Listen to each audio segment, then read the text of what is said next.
큰 영광이 된 줄 믿습니다. 우리 좌우 옆에 있는 분들과 인사 나누겠습니다. 사랑합니다. 축복합니다. 반갑습니다. 명절 잘 지내셨습니까?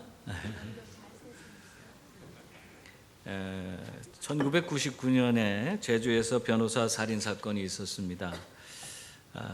그때 김진태 전 검찰총장, 추미애 법무부 장관, 전 장관이죠, 홍준표 시장 등 이 사람들과 동기인 그런 검사 출신 변호사가 살해를 당했어요. 그렇기 때문에 전국적으로 큰 이목을 끈 그런 사건이었습니다. 그래서 경찰들이 그 근처에 있는 지구대에 수사본부를 설치하고 얼마나 열심히 그 수사를 했는지 모릅니다.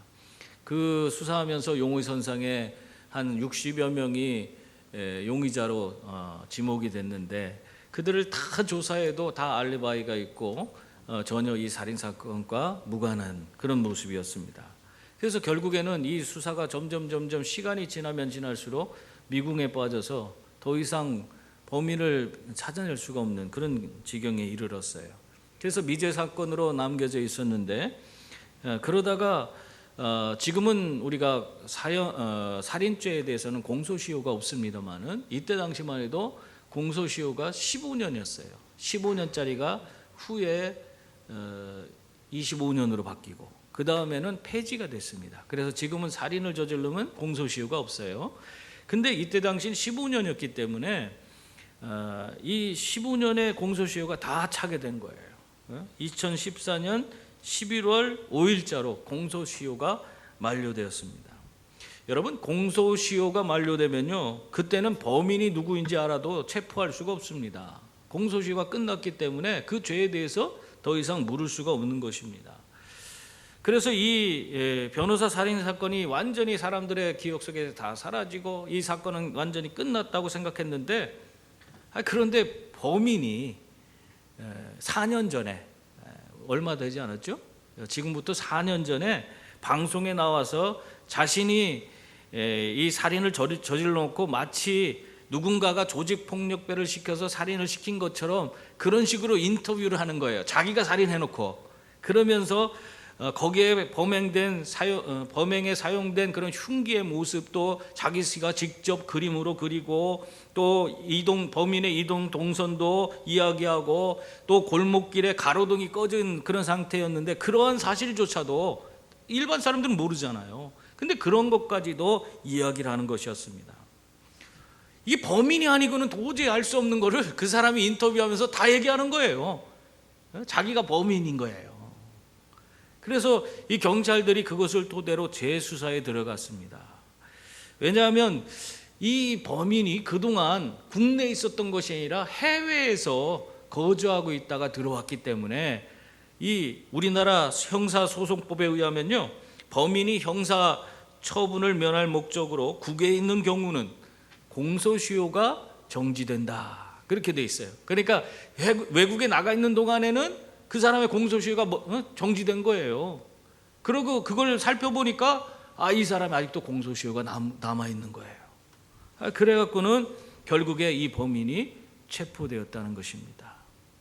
이게 2021년 사건입니다. 우리 지금부터 한 3년 4년 됐죠. 그때의 사건인데요, 나중에 이 범인에게 왜 그런 인터뷰를 했냐고 물었더니 이 범인이 하는 소리가, 자기는 이미 공소시효가 다 끝나버렸기 때문에 그래서 상관없다고 생각해서 인터뷰를 했다는 거예요. 그리고 자신 때문에 그 수사선상에 오른 사람들, 그 사람들의 억울함을 좀 풀어주고, 그렇게 하면 또 그 억울했던 그 가족들이 자기에게 좀 살해를 하지 않을까 해서 그렇게 인터뷰를 했다는 겁니다. 참 한심한 그런 사람이에요. 그 알량한 양심과 그 돈 몇 푼 받으려고 이런 짓을 해서 결국에는 자기가 범인이라는 사실이 자기 스스로가 드러내고 결국 잡혀 들어간 겁니다. 여러분, 이렇게 공소시효가 살아있으면 죄는 반드시 처벌받을 수밖에 없는 거예요. 그러나 이 공소시효가 지나버리면 어떻게 돼요? 더 이상 그 죄에 대해서는 물을 수가 없습니다. 이처럼 우리가 율법에 대해서도 마찬가지예요. 오늘 1절 말씀 보세요. 거기 보면 형제들아 내가 법하는 자들에게 말하노니 너희는 그 법이 사람이 살 동안만 그를 주관하는 줄 알지 못하느냐, 그렇게 말하고 있습니다. 무슨 말씀이에요? 일반적으로 볼 때 우리가 모든 법은요 어떻게 적용됩니까? 그 사람이 살아있을 때만이 공소권이 유지되는 겁니다. 그런데 그 범인이 죽으면 어떻게 됩니까? 공소권 없음이라고 해서 더 이상 그 죄에 대해서 조사도 안 하고 그냥 그것으로 끝나는 거예요. 죽은 자에게는 어떠한 법적인 책임도 물을 수 없기 때문에 그래서 공소권이 없어지는 거예요. 그러므로 여러분, 우리가 율법으로부터 자유를 누릴 수 있는 비결이 어디에 있습니까? 그것은 먼저 율법에 대해서 우리가 죽으면 되는 겁니다. 1절 말씀처럼 우리가 율법이라는 법에 대해서 율법이라는 그 법에 대해서 우리가 죽어버리면, 거기서 죽은 자가 돼버리면 더 이상 우리는 그 율법의 지배 아래에 있지 않은 거예요. 더 이상 율법을 적용해서 나를 범죄자로 만들 수가 없는 거죠. 오늘 2절 말씀 3절 말씀을 보면 이러한 이야기를, 더 이상 우리들이 율법의 지배 아래에 있지 않게 되는 그 이유가 무엇인지를 이 결혼 관계를 통해서 우리에게 들려주고 있습니다. 설명을 하고 있어요. 2절 3절 말씀 보세요. 우리 한번 같이 읽어볼까요? 남편 있는 여인이 그 남편 생전에는 법으로 그에게 매인바 되나 만일 그 남편이 죽으면 남편의 법에서 벗어나느니라. 그러므로 만일 그 남편 생전에 다른 남자에게 가면 음녀라. 그러나 만일 남편이 죽으면 그 법에서 자유롭게 되나니 다른 남자에게 갈지라도 음녀가 되지 아니하느니라. 아멘. 이 부부가 결혼하게 되면요, 부부는 서로에 대한 책임이 생기는 겁니다. 그래서 결혼한 이후에는 그 결혼한 상대방에 대해서 자기가 결혼한 이후에는 어떻게 해야 돼요? 책임을 다해야 되는 거예요. 책임을 다하지 않고 만약에 다른 사람에게 가버리면 그 사람은 음행죄를 짓는 것이다. 성경은 그렇게 말하고 있습니다. 그러나 여러분, 남편이 죽거나 아내가 죽으면 그럼 어떻게 됩니까? 그런 서로에 대한 책임이 없어지는 거예요. 그래서 그러한 법에서 자유하게 되는 것입니다. 우리나라에서는 간통법이 폐지됐어요. 이것 때문에 그냥 왈가왈부하고 이건 가정을 파괴하는 법이다, 아주 그런 한동안 시끄러웠어요. 근데 이 간통법이 폐지되는 이유는 형사소송법으로 그 간통법을 이게 정죄하게 되는데 그 법이 무조건 징역형이에요. 징역 2년 이렇게 무조건 그렇게 징역형을 살게끔 만들었어요. 그래서 우리 이 법 감정에 좀 맞지 않는다 하는 그런 이 시대에 맞지 않는 법이다. 이런 여러 가지 이유가 있죠. 그래서 결국에는 그 간통법은 사라지게 됐는데, 근데 예전에는 이렇게 형사소송법으로 그렇게 하냐고 간통법이 그 우리 이 서로에게 책임을 제대로 지지 않는 부부들에 대해서 그 정죄를 하는 그런 도구가 되었지만은, 그렇다고 해서 이것이 폐지됐다고 해서 그 부부간의 책임의 관계가 사라지는 건 아니에요. 오늘날에는 어떻게 합니까? 다 민사로 넘어갔어요. 민사 소송을 통해서 그 상대방에게 정신적인 피해, 육체적 피해, 그런 모든 피해 보상금을 지불할 수밖에 없도록 그렇게 돼 있습니다. 이렇듯 결혼을 했으면요, 어떤 방식이든 부부는 서로에게 책임을 져야만 하는 거예요. 책임을 다 해야 하는 것입니다. 만약 그렇지 못하면 법적 책임을 져야 하는 거예요. 그러나 두 사람이 이러한 결혼 관계에 벗어나게 되면 어떻게 됩니까? 서로 이혼을 했다든가 사별한 그런 관계에 있다든가 하면은 더 이상 그들은 부부로서의 책임은 이제는 지지 않는 것입니다. 여러분, 율법과의 관계도 마찬가지라는 거예요. 우리는 율법과는 이혼할 수 없잖아요. 그렇다면 우리가 율법과의 관계 속에서 이 율법에서 벗어나는 길이 무엇입니까? 한 가지 방법밖에 없어요. 율법에 대해서 우리가 죽으면 되는 것입니다. 율법에 대해서 죽으면 더 이상 율법은 우리에게 책임을 물을 수 없기 때문에 우리는 자유한 그런 삶을 살아가게 되는 것입니다. 오스왈드 스미스 목사님이 자신이 이런 비유를 들었어요. 어떤 죽은 사람에 대한 비유를 들으면서 이런 얘기를 했어요. 어떤 사람이 죽었는데 그 죽은 사람을 살릴 수 있다는 아주 유명한 사람들이 다 모여들었습니다. 먼저는 아주 대단한 정말 전 세계적으로 유명한 철학자가 왔어요. 철학자가 와서 이 죽은 사람을 앞에 두고는 자신의 갖고 있는 심오한 철학 사상을 그에게 전수하고 하루 종일 그 앞에서 그냥 그 오묘한 그런 이야기들을 아주 열심히 그냥 그에게 강론을 펼쳤습니다. 그러나 죽은 사람은 어떻게 했어요? 아무런 반응이 없었어요. 그런 심오한 철학 사상을 듣고도 살아날 수가 없었던 겁니다. 그 다음에는 대종교가가 와서 정말 죽은 자에게 죽음보다 강한 의지와 신념을 불어넣어서 그냥 그에게 열심히 강론을 하고 일어나라 그렇게 말했습니다. 그랬는데 어떻게 됐을까요? 죽은 사람은요 꿈쩍도 하지 않았어요. 한마디 말도 없어요. 또 그 다음에는 이 사람을 죽은 자를 살릴 수 있다고 하는 생명과학자들과 의사들이 찾아왔어요. 그래서 이 죽은 사람을 수술하고 주사와 온갖 그냥 아주 온갖 묘약을 써서 죽은 자를 살리려고 애를 썼습니다. 그런데 어떻게 되었을까요? 아무리 노력해도 죽은 자를 살릴 수는 없었습니다. 여러분, 죽으면 끝입니다. 아무리 심오한 철학이나 신념 또 과학적인 방법을 동원해도 아무 소용이 없는 겁니다. 죽으면 끝이에요. 그래서 바울은 4절 말씀에서 무엇을 얘기하고 있습니까? 그러므로 내 형제들아 너희도 그리스도의 몸으로 말미암아 율법에 대하여 죽임을 당하였나니 그렇게 말씀하고 있어요. 우리 예수님을 믿는 사람들은 이미 예수 그리스도의 몸으로 말미암아 율법에 대해서 죽었다 그렇게 말하고 있는 것입니다. 여러분, 우리는 어떻게 됐다고요? 율법에 대해서 이미 예수 안에서 죽은 자가 됐다는 것입니다. 이것은 우리의 의지로 주어지는 것이 아니에요. 우리가 의지로 내가 죽고 싶어서 죽는 것이 아닙니다. 우리가 예수님을 믿을 때에 그 믿음으로 말미암아 예수님과 온전히 하나 됩니다. 우리가 이것을 바울은 이미 전에 성경의 이야기에서 설명을 했죠. 예수님과 온전히 하나 되는 것을 뭘로 표현했냐면 세례로 표현했어요. 여러분, 세례에는 두 가지 의미가 있다고 했어요. 세례의 첫 번째 의미는 죄를 씻는다는 의미가 있어요. 세례는 우리의 죄를 씻는 것입니다.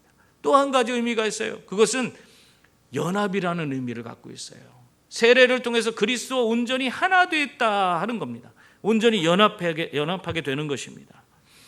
여러분, 이처럼 우리가 예수 그리스도를 믿고 세례받음으로 말미암아 예수님과 온전한 연합을 이루었기 때문에 그래서 어떻게 되는 거예요? 우리는 예수님과 함께 십자가에 달려서 이미 죽었어. 죄로 인해서 죄 때문에 또 이렇게 율법으로 말미암은 그런 모든 죄의 문제에 대한 대가를 지불하기 위해서 예수님과 함께 이미 예수님 안에서 십자가에서 죽었다. 그 말을 하고 있는 거예요. 예수님과 연합해서 이미 십자가에 죽고 예수님과 연합해서 또한 하나님 앞에서 산자가 되었다. 성경은 그렇게 말씀하고 있는 것입니다. 그러므로 그리스도 몸 안에서 이미 율법에 대해서 우리는 완전히 죽은 자가 된 줄 믿습니다. 그래서 이제는 율법에 대해서 더 이상 지배를 받지 않고 율법이 나에게 내 죄를 드러내고 들춰내고 그 죄값에 대해서 요구를 할지라도 거기에 대해서 죽은 자에 대해서는 아무런 그것이 해당이 되지 않기 때문에 나는 이제는 예수님 안에서 이미 죽었기 때문에 율법의 모든 요구에서 자유롭게 됐다 하는 것입니다. 그러므로 여러분, 예수 그리스도 안에서 여러분은 율법에 대해서 진정한 자유함을 누리며 살아가는 성도들이 다 될 수 있기를 바랍니다. 또한 율법에 대해서 우리가 자유를 누리려면요, 하나님을 위해서 열매를 맺어야 합니다. 4절 말씀 하반절에 보면 이는 다르니 곧 죽은 자 가운데서 살아나신 이에게 가서 우리가 하나님을 위하여 열매를 맺게 하려 함이라 그렇게 말씀하고 있어요.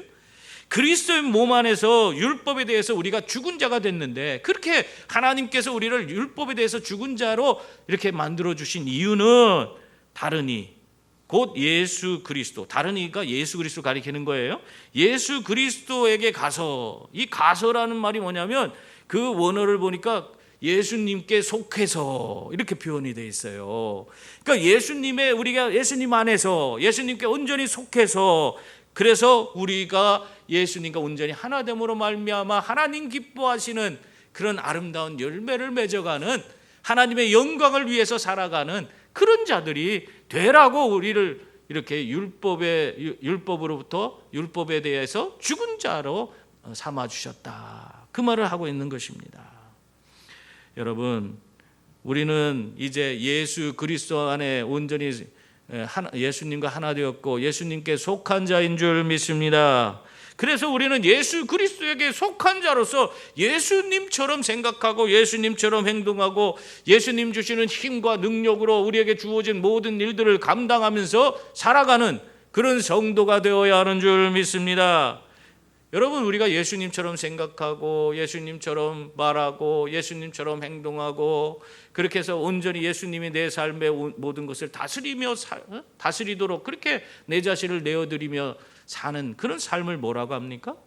그게 바로 성령 충만이에요. 다른 게 아니에요.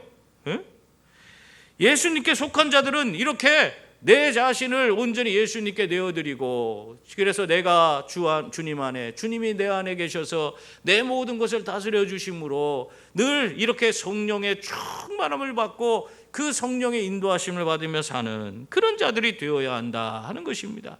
그렇게 될 때에 우리는 하나님이 기뻐하는 일을 행하며 하나님 앞에서 하나님께 대하여 영광 돌리며 하나님 앞에서 귀하고 아름다운 열매를 주렁주렁 맺어가는 그런 성도들이 되는 줄 믿습니다. 참 우리들은 복이 많아서 가까이에 온천이 있어요. 유성온천 얼마나 좋은 물인지 모릅니다. 이 유성온천이 있는데 제가 어렸을 때는 유성이 제 고향이에요. 그래서 온천물에서밖에 목욕을 안 해봤어. 근데 이 유성을 떠나서 딴 곳에 가서 목욕탕에 갔더니 물이 뻣뻣해서 때가 안 밀려. 그래서 유성온천이 좋구나 하는 것을 알게 됐어요.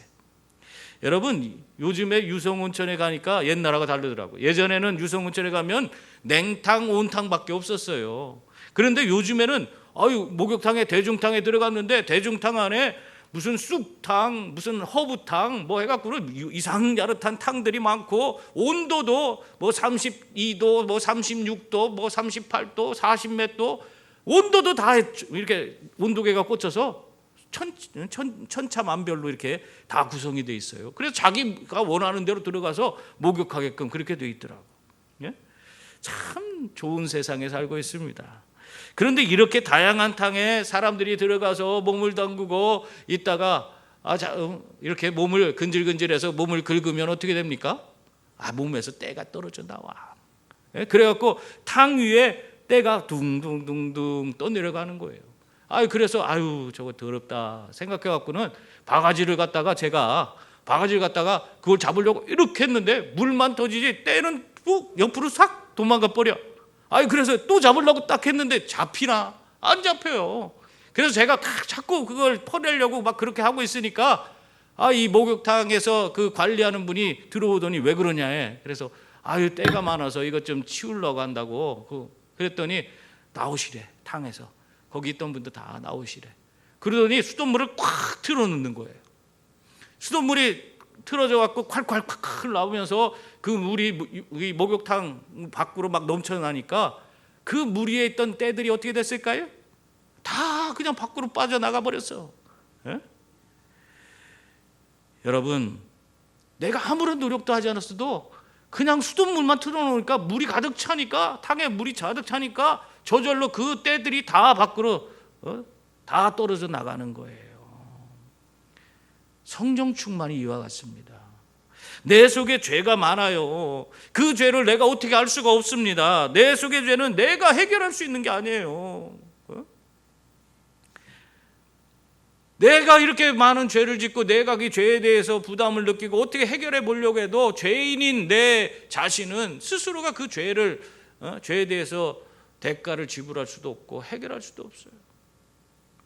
그런데 성령님께서 오시면 어떻게 됩니까? 성령님께서 내 안에 오셔서 나를 충만하게 하시면은 이게 저절로 내 안에서 성령님이 모든 걸 다스려 주심으로 그분이 나를 충만케 하실 때 내 안에 있는 온갖 더러운 것들, 죄악들이 다 떨어져 나가는 거예요. 여러분, 우리가 성령 충만 받아야 될 이유가 여기에 있습니다. 성령 충만 받으면 내 속에 있는 모든 죄악과 저주와 질병과 가난과 고통이 다 떨어져 나가는 줄 믿습니다. 이렇게 성령의 충만을 받으면 우리들은 율법으로부터 자유하게 되는 거예요. 왜 그렇습니까?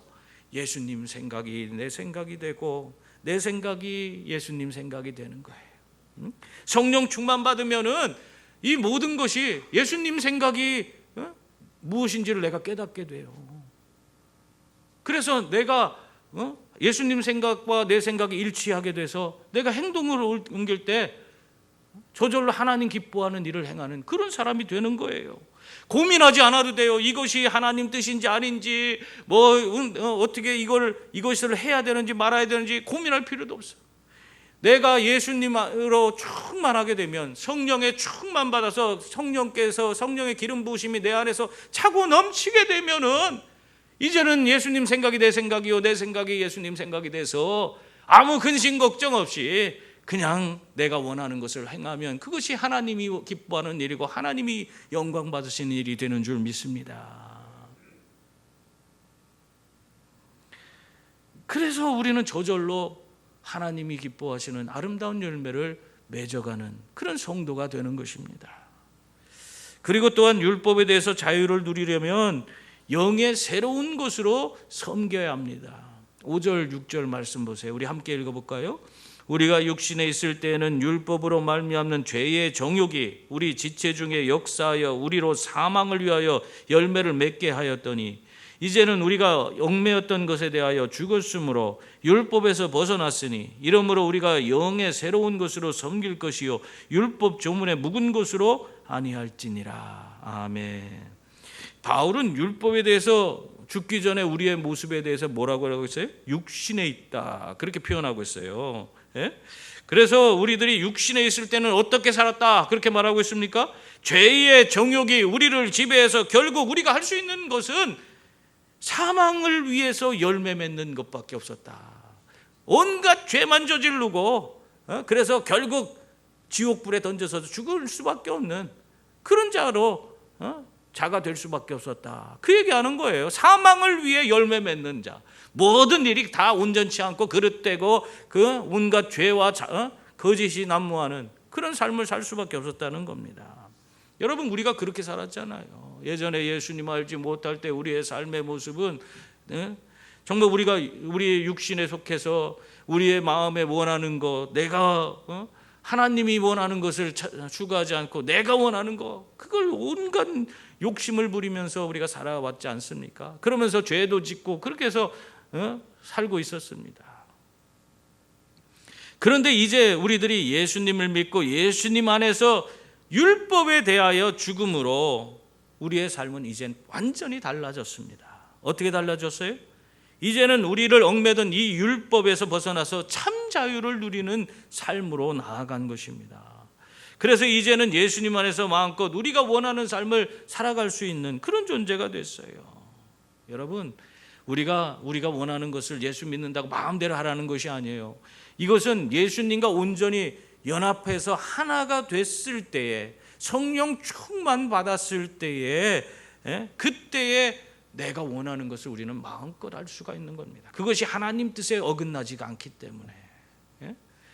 여러분, 우리 예수님과 완전한 연합을 이룰 때 내 생각이 어떻게 된다고 했어요? 주님의 생각이 되고 주님의 생각이 내 생각이 되어서 이제는 내가 고민하지 않아도 돼요. 언제나 나는 하나님을 기쁘시게 하는 삶, 하나님께 영광 돌리는 삶을 매일 매순간 살아가는 그런 성도가 되는 줄 믿습니다.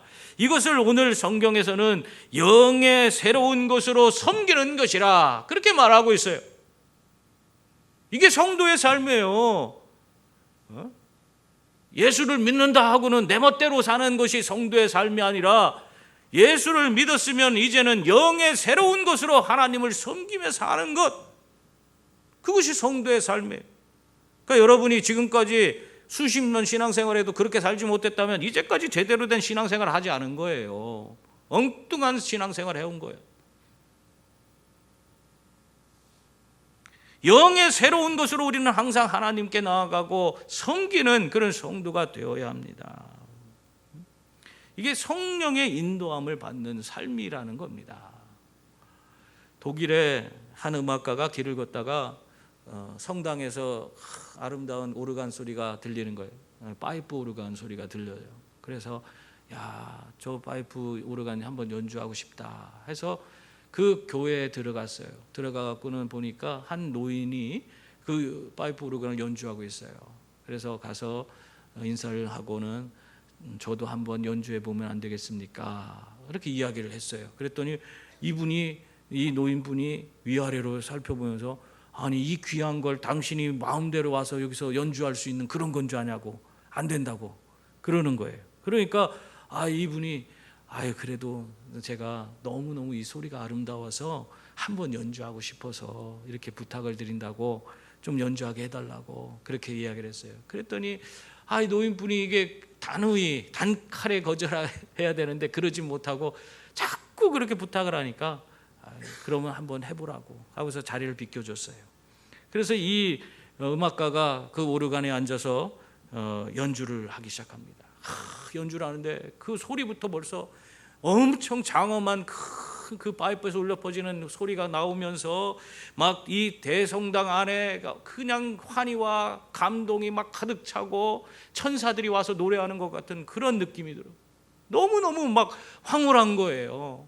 이 노인분이 그 연주를 들으면서 너무너무 감동을 해갖고 눈물을 흘렸어요. 그리고 그 연주가 마칠 때 가서 아니, 당신은 대체 누구시길래 이렇게 연주를 잘하십니까? 그렇게 물었어요. 그랬더니 나는 멘델스존이라고 합니다. 그렇게 이야기하더래요. 여러분, 멘델스존은 독일에서 이 19세기 낭만주의 음악의 그 대가죠. 낭만주의 음악을 주도적으로 이끌어간 분이고, 바하를 여러분 음악의 아버지라고 하는 바하라는 사람이 있어요. 우리 바흐, 바하 이렇게 하는데, 이 바하의 작품들을 다시 다 어떻게 발굴해내서 재조명해서 세상 사람들에게 알린 사람이에요. 그래서 말하자면 바흐가 이 멘델스존이 없었다면 바흐가 되지 못한 거예요. 바흐가 멘델스존이 있었기 때문에 오늘날 음악의 아버지가 된 겁니다. 그리고 또한 이 사람은요, 신앙이 굉장히 좋은 분이었어요. 멘델스존은. 이 사람은 유대인입니다. 근데 일찍부터 루터교로 개종해서 개신교에서 자랐습니다. 그래서 이 사람은 신앙이 좋아서 그가 오라토리오를 작곡하는데 이 사람이 작곡한 작품이 뭐냐면 사도 바울 또 엘리야라는 작품이 있어요. 이 엘리야 같은 작품은 아주 대작으로 아주 유명한 작품입니다. 근데 이런 작품을 할 때에 일반 극장에 있는 어떤 사람과 같이 극작가와 함께 그걸 하려고 했더니 성경에 있는 얘기대로 하지 않는 거예요. 그래갖고는 그 사람과 단절하고는 자기와 함께 예전에 사도 바울을 만들고 할 때 함께 했던 목사님이 계시는데 그 목사님과 함께 이 작품을 만들어서 이렇게 대작을 완성했다고 합니다. 그리고 우리 찬송가의 126장의 천사 찬송하기를, 그 찬송 알죠? 전사 찬송하기를. 이 곡을 또 작곡한 분이 이 멘델스존입니다. 여러분, 이러한 대음악가에게 오르간을 맡기니까 어떻게 됐어요? 이 노인은 자기보다도 더 정말 놀라운 그런 아름다운 환희와 감동이 충만한 그런 연주하는 그런 음악을 들을 수가 있었습니다. 여러분, 마찬가지예요. 우리들의 마음속에서 성령 하나님이 연주를 시작하면 우리의 마음에 이렇게 기쁨과 환희가 가득 차게 되고 정말 하나님의 큰 영광을 드러내는 그런 성도가 다 될 수 있는 줄 믿습니다. 그런데 문제는 무엇이냐면 우리들의 자신을 우리들의 인생의 대연주자이신 성령 하나님께 맡기질 못한다는 겁니다. 우리가 맡기질 못해요. 주저합니다. 내가 내 마음대로 해야 되는데, 하나님께 맡기는 그것도 두려워하는 거예요. 내가 내 마음대로 하고 싶어서. 그래서 그 놀라운 그런 대연주자이신 성령 하나님께서 우리를 통해서 이루시는 위대한 일들을 경험하지 못하는 거예요. 하나님의 기적이 왜 나타나지 못합니까? 우리가 하나님의 손에 우리를 맡기지 못하기 때문에 그래요.